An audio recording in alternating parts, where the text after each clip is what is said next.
Bon, il faut que je parle à mes frères, les Ekang, Élite Ekang, les Boulou, les Maka, les ceci, cela, tout ce que vous pouvez imaginer.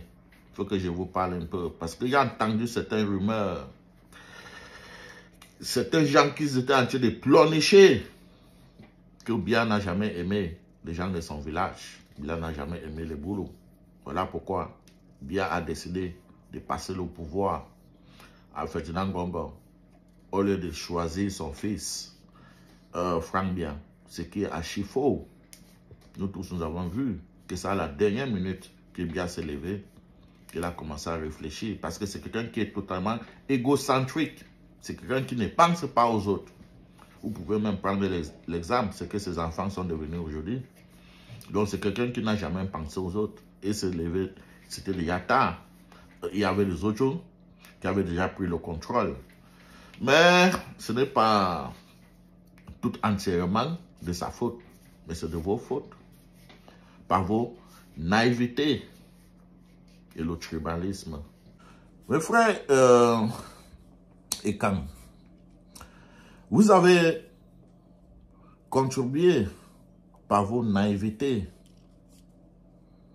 et dans vos fantasies, vous avez contribué à aider pas bien à fabriquer les petits monstres qui sont retournés contre vous aujourd'hui. Et aujourd'hui, on vous voit certains de vous en train de pleurnicher sur la toile que Biya n'était plus capable de gérer le Cameroun et il fallait une autre personne. Je pense bien que c'est un bon combat et je vous encourage sur ces lignes-là. Mais ça ne veut pas dire que vous aimez les Camerounais, mais on vous encourage plus que c'est un bon combat. Aujourd'hui, ce que vous êtes en train de constater, le pouvoir n'est plus entre vos mains. Le pouvoir est parti ailleurs. Et si vous ne faites pas attention, ce pouvoir-là risque de même de traverser les frontières et arriver même à Bétoua, pourquoi pas à Douala. Parce que vous savez, celui-là qui veut prendre le pouvoir ne veut pas que les mêmes erreurs se répètent. Les erreurs qu'il a vues avec son patron ne veut pas que ça se reproduise à lui, puisque aujourd'hui les choses sont modernisées et ça ne pourra pas être le même résultat. Qu'est-ce qu'il veut dire? Hier, Biya a volé le pouvoir entre les mains de Aïdjo et Biya a continué à frotter les épaules avec les nordistes et ils l'ont loupé avec 2 coups d'État. Donc, si aujourd'hui, le plan diabolique que Ferdinand Ngomba est en train de mettre sur place, si ça se réalise et qui prend le pouvoir, ce qui n'est pas d'ailleurs possible parce qu'ils pensent que cette élection-là, ça serait renvoyé, mais ils sont en train de réfléchir sur un coup d'État. Je pense bien que Ferdinand Ngomba ne va pas vouloir faire les mêmes erreurs. Ça veut dire, si demain il prend le pouvoir, il sait qu'il y a certains gens, certaines élites, certains groupes qui ne seront pas du tout contents avec lui. Ils vont tout faire pour le renverser en passant par un coup d'État.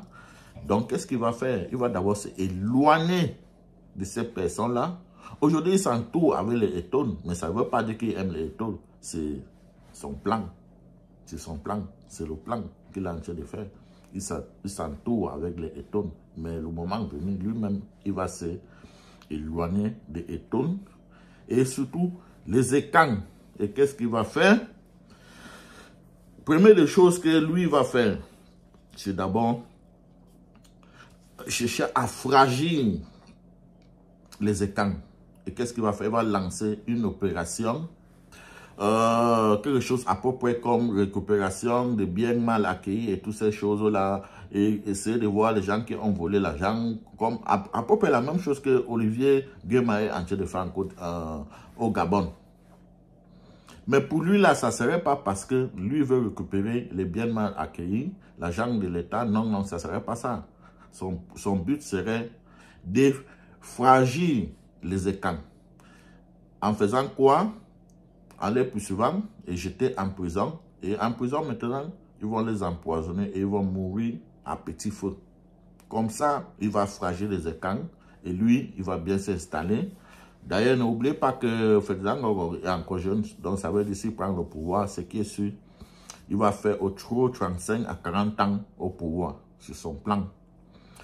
Il y a aussi Etofis qui pense que, bon, qu'il peut s'aligner de reste Tchoukla et après Ferdinand Ngong, ça sera lui. Mon frère, détrompe-toi, Ferdinand Ngong va d'abord t'éliminer, premièrement. Et Chantabia, bon, je ne sais pas, peut-être ça peut être qu'il pourra envoyer Chantabia en exil. Il va rentrer dans son pays qui est derrière la France. Donc, le seul moyen d'éviter ça, mes frères, est quand? Le seul moyen d'éviter ce que je viens de vous dire là, comme si j'étais en train de chanter, alors que c'est ce qui va se reproduire. Le seul moyen d'éviter ça, c'est de vous aligner. Quittez dans vos fantasies naïves, oh, nous sommes les Ekang, oh, ceci, cela, les Bamleke. C'est de vous aligner derrière Maurice Kamto. C'est le seul moyen d'éviter tout ce que je viens de vous dire là. Le seul moyen d'éviter ça, c'est de vous aligner derrière Maurice Kamto. Soit vous vous alignez derrière Maurice Kamto, soit vous vous alignez derrière des séparatistes, dont des anglophones, pour passer au Sagat.